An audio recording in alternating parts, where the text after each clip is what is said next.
जय हिंद। जिंदगी एक जंग है, जीतेगा वही जो जी जान लगा के लड़ेगा। सुन रहे हैं? पॉलिटी पढ़ा रहे हैं। पॉलिटी का मतलब इंडियन पॉलिटी बोलेंगे तो भारतीय राज्य व्यवस्था, इंडियन कॉन्स्टिट्यूशन बोलेंगे तो भारतीय संविधान। तो हमने आपको सबसे पहले पढ़ाया था समानता का अधिकार, उसके बाद फिर पढ़ाया स्वतंत्रता का अधिकार। 14 से 18 तक था आपका समानता का अधिकार, 19 से 22 तक था आपका स्वतंत्रता का अधिकार।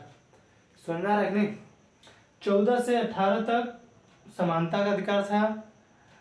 किस तरह से भारत में रहने वाले लोगों के बीच समानता रहेगी, या कैसे लोग एक दूसरे को बराबर समझेंगे।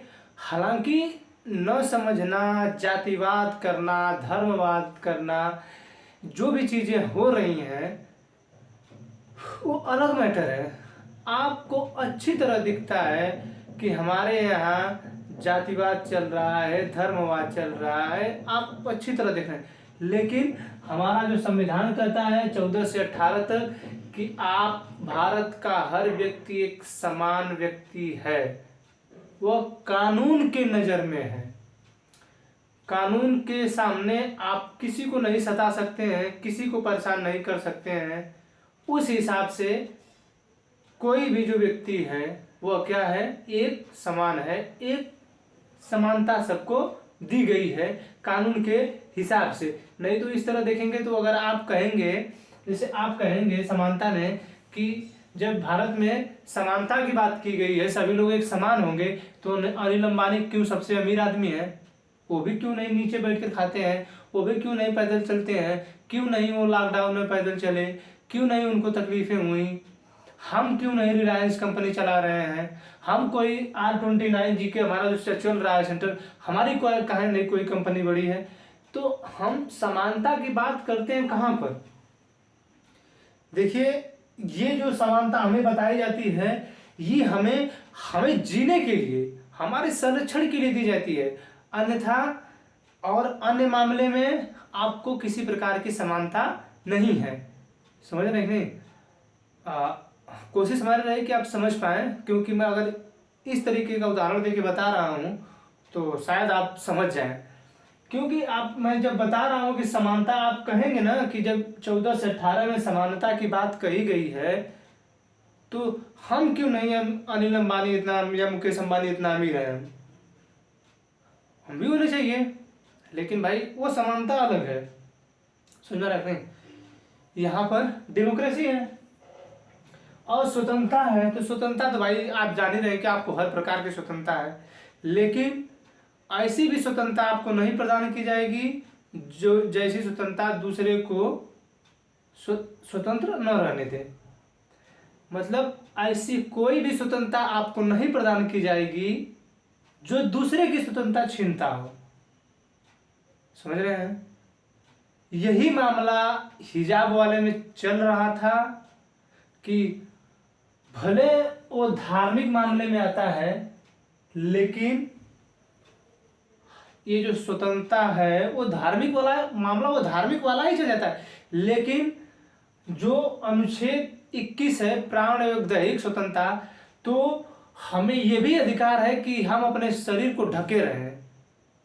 हम अपने शरीर को ढके रहें, चाहे खुला छोड़ दें, लेकिन आप ऐसा भी नहीं कर सकते हैं कि बीच चौराहे पे आप नंगा घूमें। समझ रहे हैं? आप ऐसा भी नहीं कर सकते हैं। क्यों? क्योंकि उससे अन्य लोगों की स्वतंत्रता भंग होगी, उससे अन्य लोगों की स्वतंत्रता भंग होगी, जिसकी वजह से आपकी जो स्वतंत्रता है वो क्या होगी, छीन ली जाएगी। समझ पा रहे हैं? तो 14 से 18 हमने समानता बताया था आपको, स्वतंत्रता 19 से 22 तक बताया था।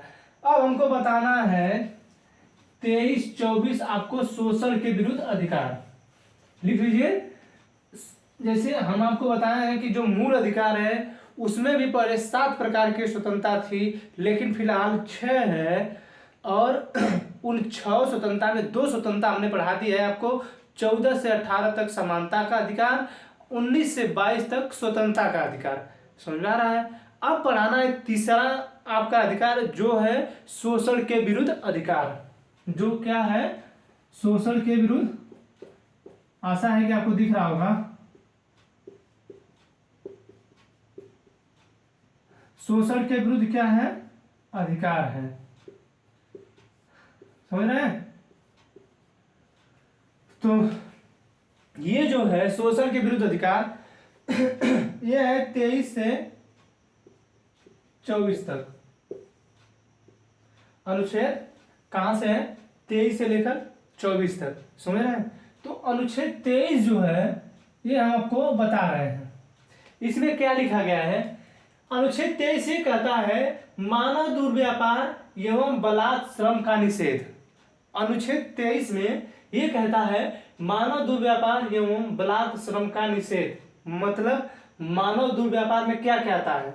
जैसे मानव दुर्व्यापार का मतलब कि जैसे हम मानव हैं, मानव में महिला भी आ जाएगी, पुरुष भी आ जाएंगे, बच्चे भी आ जाएंगे, बच्चियां भी आ जाएंगी।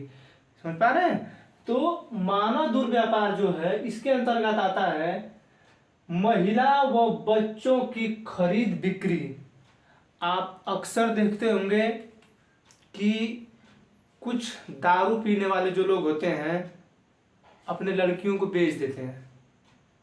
कुछ ऐसे असामाजिक तत्व के लोग हैं भारत में जो लड़कियों का शारीरिक शोषण करने के लिए उनकी खरीद बिक्री करते हैं। ये जो वैश्यावृत्ति है ये अलग है। ये कुछ लोग अपने मन से चलाते हैं। इसमें जो है किसी भी महिला को विदेश में, जैसे नहीं सुनते हैं कि विदेश में महिलाओं का यहाँ पर व्यापार हो रहा है, या हमारे भारत में विदेश की महिलाएं आई थी तस्करी करके, ऐसा सुनते हैं नहीं? आप अक्सर सुनते हो कि यहाँ से इस महिला को यहाँ पे, मतलब यहाँ से इतनी महिलाएं लाई जा रही थी, यहाँ पे इतनी महिलाएं पकड़ी गई। अरे आप सुनते होंगे बियर बार में इतनी महिलाएं पकड़ी गई। तो ये क्या है? ये क्या है? ये जो बियर बार में जो डांस करती हैं महिलाएं, जो भी महिलाएं देखिए महिलाएं अगर सुन रही हैं तो हम देखिए, हम कोई ये हमें महिलाओं को ठोस पहुंचाना ये हम नहीं कह रहे हैं। जैसे हमारे देश की जो प्रथा फिलहाल चल रही है हम उसकी बात बता रहे हैं कि महिलाओं का शोषण न हो, हम ये चीज़ बता रहे हैं।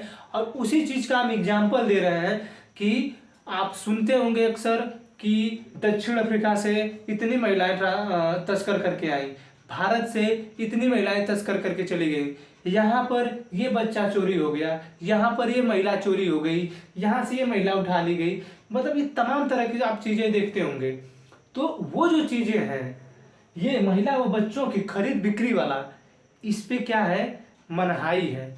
मनाही है। जैसे खरीद बिक्री कर लेते हैं, जो जैसे अगर उन्होंने महिलाओं को खरीदा, अगर उन्होंने महिलाओं को खरीदा, महिलाओं का मतलब है कि वो लोग 35-40 साल की महिलाओं को खरीदते ही नहीं है ना। 35-40 साल की महिलाओं को खरीदते हैं वो लोग। 15 साल की लड़कियां, उनको वहां से लेकर लगभग 25 साल तक इन्हीं लड़कियों को उठाते हैं सब। समझ रहे हैं? तो ये जो खरीद बिक्री है, तो वो जो ये लोग अपना धंधा चला रहे हैं इस जरिए, ये जो खरीद बिक्री चल रही है, इस चीज पे निषेध है। इस पे क्या है? निषेध है। तो ये तो महिला की बात थी। ये है बच्चों की बात। जैसे आप अक्सर देखते होंगे कि बच्चे भीख उख मांगते रहते हैं। यहाँ तो अक्सर मूवी में नहीं देखते हैं आप लोग, हम जितना बता रहे हैं आप अक्सर मूवी में देखते होंगे। नहीं, अगर आप नहीं देखे तो KGF मूवी देखें। KGF, कोलार गोल्डफील्ड साउथ के एक्टर हैं यस, उनकी मूवी है KGF। KGF मूवी में देखेंगे तो एक कोई है, हम उतना ध्यान नहीं है कौन है वो, लेकिन वो देखेंगे तो जूता पॉलिश कराता है, भीख मंगवाता है। देखते हैं क्यों? जब वो नहीं कहता है कि पैसा चाहिए हमको पैसा, तो वो जो है चीज कहता है कि अगर तुमको पैसा चाहिए तो मांगना पड़ेगा, मांगो नहीं तो छीनना पड़ेगा। देखे ना? अगर नहीं देखे हैं तो जाइए यूट्यूब पर डाल कर देख लीजिए। क्या है बच्चों का खरीद बिक्री वाला सिस्टम। आप यूट्यूब पे आप लोग इन चीजों को देखने नहीं ना जाएंगे। यूट्यूब पे तो आप लोग ऑर्केस्ट्रा देखते हैं, चाहे गाना सुनेंगे, चाहे नाच देखेंगे। ये इन चीजों को आप कहाँ यूट्यूब पर देखते हैं, समझ पा रहे होंगे। तो महिलाओं की खरीद बिक्री क्यों होती है, अब हम यहाँ खुले थोड़ा बता देंगे। हम ये बता रहे हैं कि भाई खरीद बिक्री होती है, जैसे पूरी दुनिया जानती है क्या करते हैं लोग खरीद कर लड़कियों का, समझ रहे हैं। पूरी दुनिया जानती है, हमारे कहने का कोई औचित्य नहीं है, पूरी दुनिया जानती है। लेकिन भाई कुछ लड़कियों की मजबूरी रहती है, चली जाती है बेचारी। कुछ लड़कियों की मजबूरी रहती है कि बिक जाती हैं, क्या करें वो, अपने बाप के लिए अपने भाई के लिए बिक जाती हैं, क्या करें वो, समझ रहे हैं। और उन बाप उन भाइयों को शर्म नहीं आती है जो ऐसा काम करते हैं। हम तो ये कहते हैं कि जो खरीदते हैं क्या उनको शर्म नहीं आती है कि उनकी माँ है, उनकी बहन है, कि उनकी भी बेटी होगी। ये नहीं सोचते हैं वो लोग। लेकिन करें तो करें क्या, ये एक धंधा बन चुका है हमारे देश में, समझ पा रहे हैं। तो ये जो महिला और बच्चों की खरीद बिक्री है, ये हमारे देश में प्रतिबंध है, हालांकि होता रहता है। आप देखते हैं हमारे संविधान में जो चीज लिखी गई है, अगर सत्यता अगर लागू कर दिया जाए ना, तो हम आपको बता दे रहे हैं कि हमारा भारत विश्व गुरु, विश्व में पहला नंबर पे, अर्थव्यवस्था सबसे मजबूत, महिलाओं का शोषण एकदम कम, पूरी तरीके से बैन हो जाएगा सब कुछ, समझ रहे हैं। दूसरा है महिलाओं और बच्चों का अनैतिक दुर्व्यापार एवं वेश्यावृत्ति।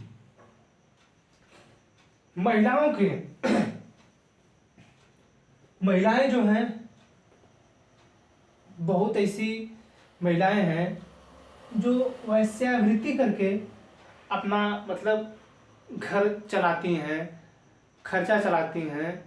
जैसे देखिए ये निषेध की जो बात कही गई है ना, हमें तो कहीं ना कहीं लगता है कि ये पूरी तरीके से नहीं बैन है। क्या है, क्योंकि दिल्ली चले जाइए, मुंबई चले जाइए या बनारस चले जाइए, अक्सर सुनने में आता है कि यहाँ पर वेश्यावृत्ति चलती रहती है। तो क्या करें महिलाएं, घर का खर्चा चलाना है भाई, मजबूर हैं। ये तो छोड़िए, ये वेश्यावृत्ति यहाँ पे कम है। हमारे यहाँ का राज्य है उड़ीसा, वहाँ पर बहुत ज़्यादा वेश्यावृत्ति चलती है, बहुत ही ज़्यादा वेश्यावृत्ति वहाँ चलती है। वहाँ पर सरोगेट महिलाएं बहुत मिलेंगी आपको।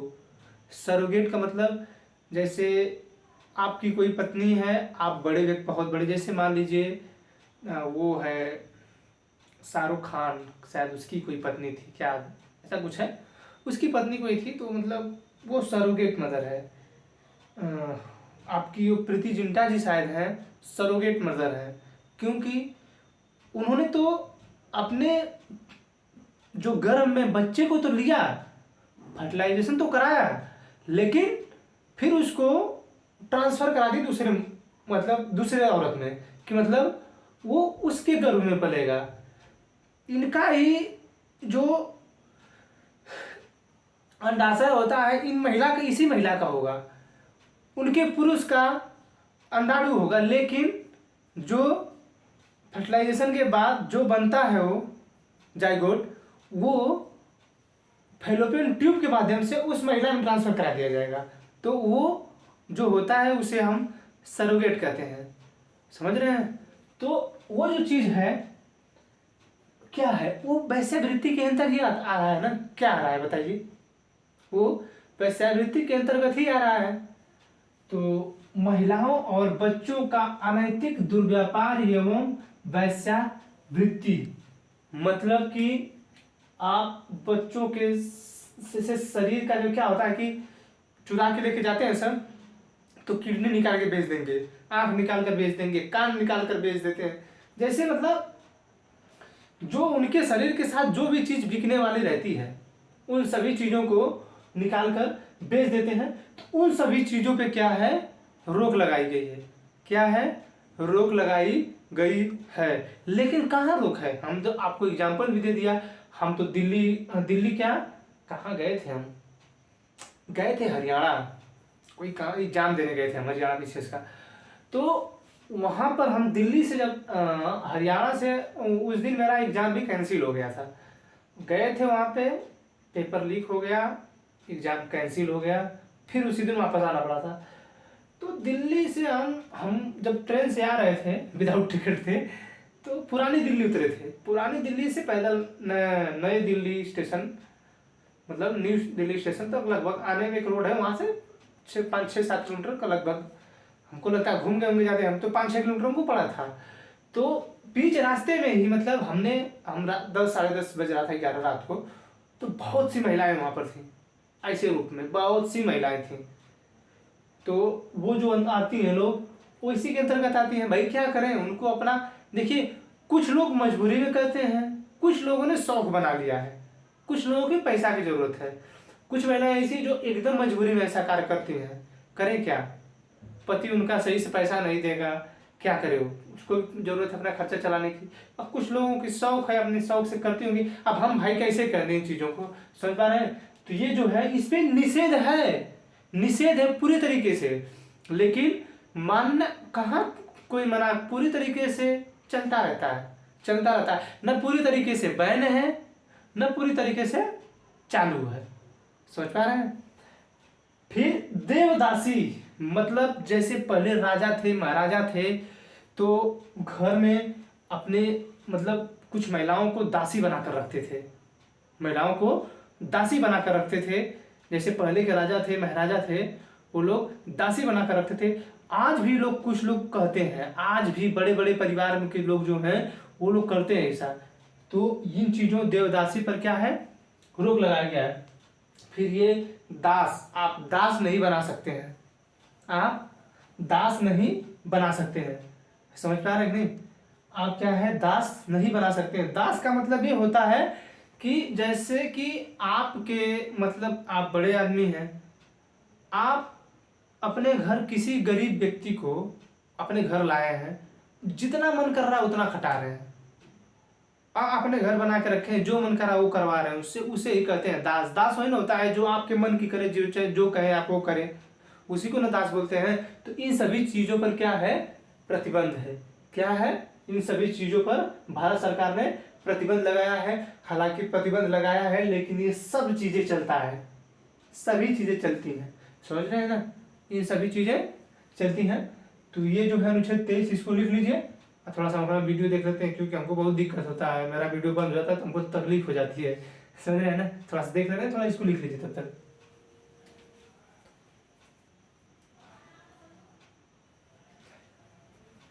सही है, पॉज करके लिख लीजिएगा। हम तब तक आपको अनुच्छेद 24 पढ़ा देते हैं। अनुच्छेद 24,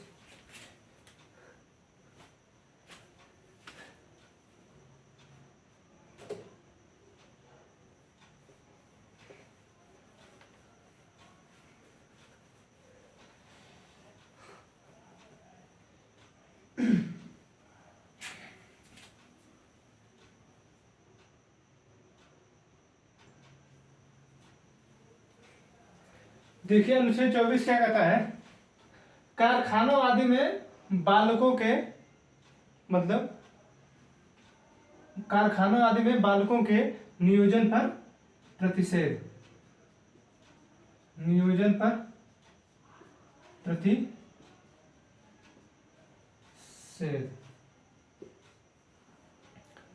24 दिख रहा है ना, तो इससे समझिएगा कि 14 साल से, 14 साल से कम उम्र के बच्चों को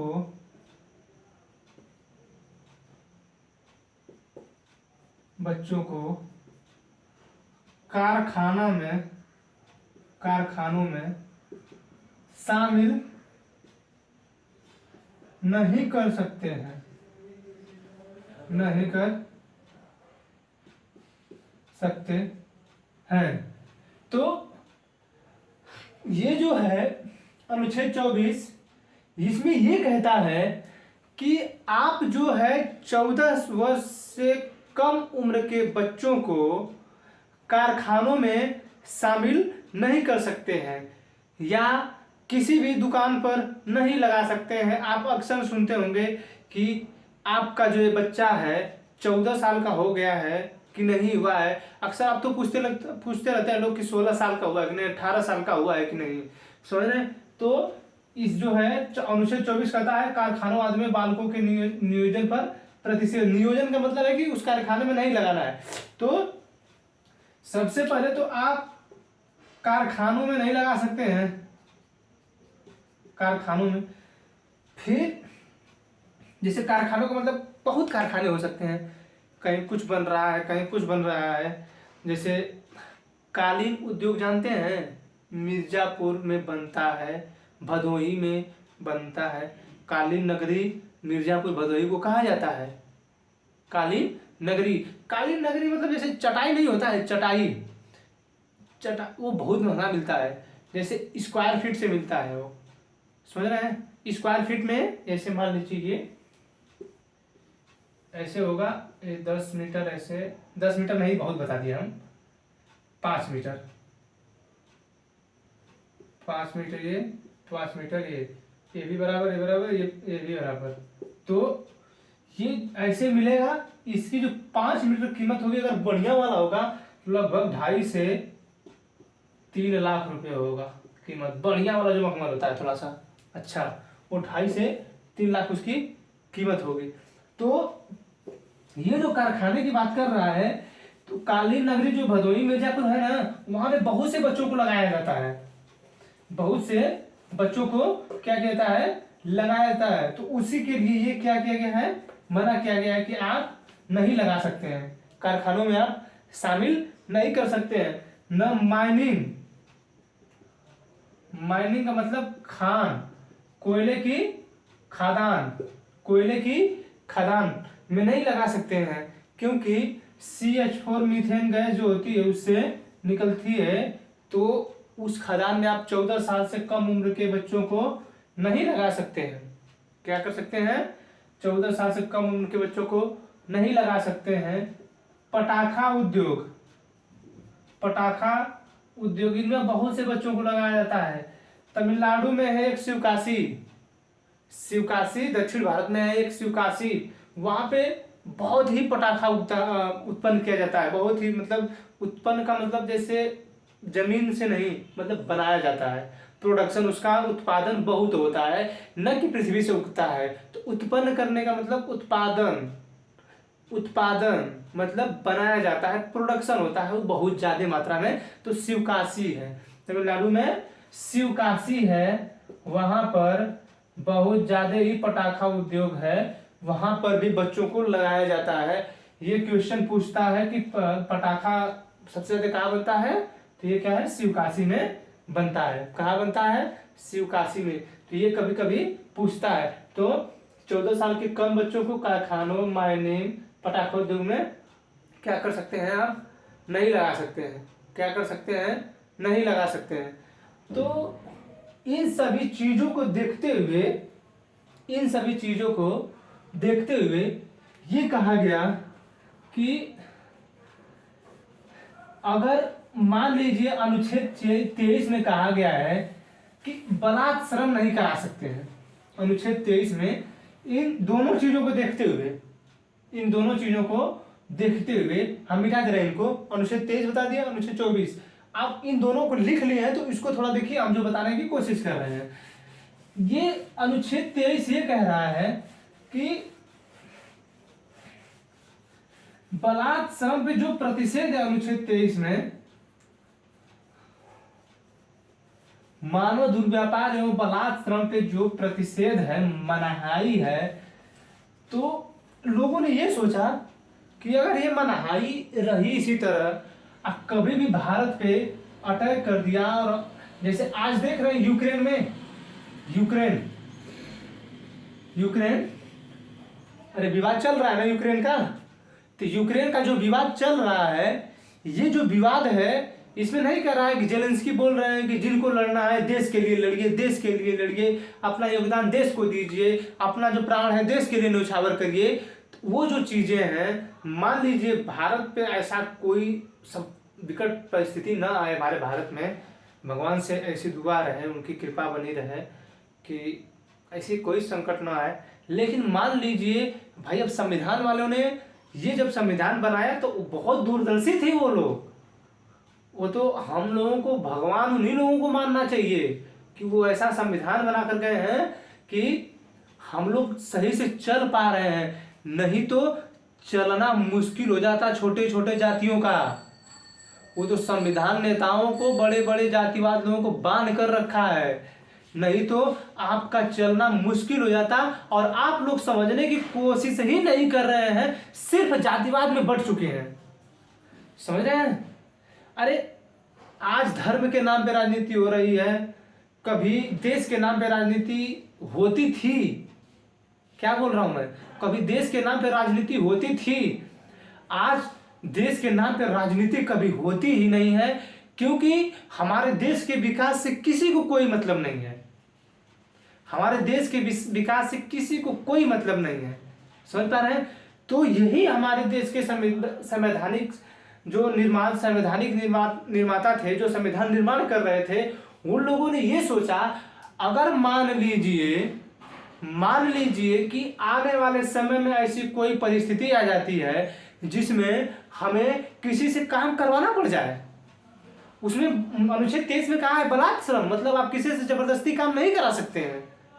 आप किसी से जबरदस्ती काम नहीं करा सकते हैं। समझ पा रहे हैं कि नहीं? जैसे क्या है कि कुछ लोग होते हैं, रिक्शा वाला जैसे है, अब रिक्शा वाला लेकर गया, अनुच्छेद 23 की बात बता रहा हूँ, मानव दुर्व्यवहार एवं बलात् श्रम। तो उसमें जो बात है कि बलात् श्रम में जो बोला गया कि जैसे कोई टेम्पू वाला है, अरे सॉरी रिक्शा वाला है, जो रिक्शा चलाता है बेचारा, वो रिक्शा चलाकर अपना काम करता है, और आप हैं उसके 2 किलोमीटर का भाड़ा हुआ 50 रुपया, तो आप कहेंगे 30 रुपया ले लीजिए। तो वो जो है, आपने उसका क्या किया, उसके शरीर का शोषण किया है। आपने क्या किया? उसके शरीर का शारीरिक शोषण किया आपने। तो वो जो चीज़ है बलात् श्रम में आता है, वैसा आपको नहीं करना है। लेकिन सरकार ने सोचा कि अगर कहीं विकट परिस्थिति आ गई भारत पे और लोगों से काम लेना पड़ जाए, तो लोग तो कहेंगे कि हमारा मौलिक अधिकार हम नहीं करने जाएंगे, हमें ये आज़ादी है, हमसे जबरदस्ती काम नहीं करा सकते हैं। तो उन्होंने कहा अनुच्छेद 23 के 2 में उन्होंने कहा, क्या कहा? अनुच्छेद 23 अगर खाली जगह हो तो वहां पर लिख लीजिए, अनुच्छेद 23 के 2 में हमारे संवैधानिक निर्माता लोगों ने कहा कि अगर भारत पे कोई ऐसी विकट परिस्थिति आती है जिसमें लोगों की जरूरत पड़ेगी, तो उनसे थोड़ी जबरदस्ती काम कराया जा सकता है। समझ में आ गया? थोड़ी जबरदस्ती काम कराया जा सकता है। तो शोषण के विरुद्ध जो अधिकार था हमने आपको बता दिया। हमने आपको 3 अधिकार बता दिए, समानता 14 से 18, स्वतंत्रता 19 से 22, शोषण के विरुद्ध 23-24। अब हम आपको पढ़ाएंगे धार्मिक स्वतंत्रता, जो अब अगले क्लास में होगा। किसमें होगा? धार्मिक स्वतंत्रता।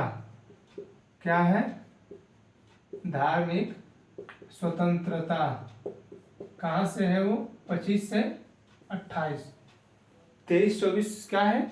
शोषण के विरुद्ध अधिकार है। ये है आपकी धार्मिक स्वतंत्रता, जो 25 से 28 तक है, जिसमें अनुच्छेद 25 आएगा, 26, 27, 28। इसमें अंतःकरण की स्वतंत्रता, अबाध रूप से मानने की, आपको मतलब जो कोई संगठन बनाने की स्वतंत्रता, आप पे जो संगठन बनाए अगर उस पर कोई टैक्स नहीं लगेगा, अगर पैसा है तो।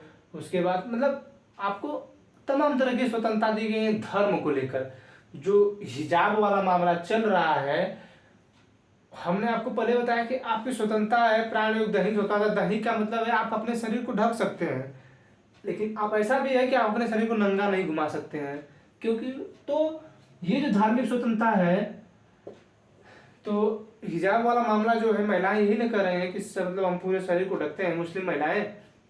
तो वो जो मामला है इसमें बताएंगे हम आपको 25 से 28 में धार्मिक स्वतंत्रता। ये जो है हम पढ़ाए 23 से 24 शोषण के विरुद्ध क्या अधिकार है, ये है 25 से 28 धार्मिक स्वतंत्रता। समझ रहे हैं? आई होप कि आपको ये जो मैं बताया हूँ समझ में आया होगा, क्योंकि मैंने एग्जाम्पल जो लिया है आपके सामने वाला एग्जाम्पल लिया है। जो आपके सामने एग्जाम्पल पढ़ता है, आप अपने आंखों एग्जाम्पल देखते हैं, वही एग्जाम्पल हमने आपको दिया है। तो आशा है कि आपको समझ में आया होगा। मिलते हैं अगले क्लास में, तब तक के लिए जय हिंद। बहुत बहुत आपका धन्यवाद। Thank you.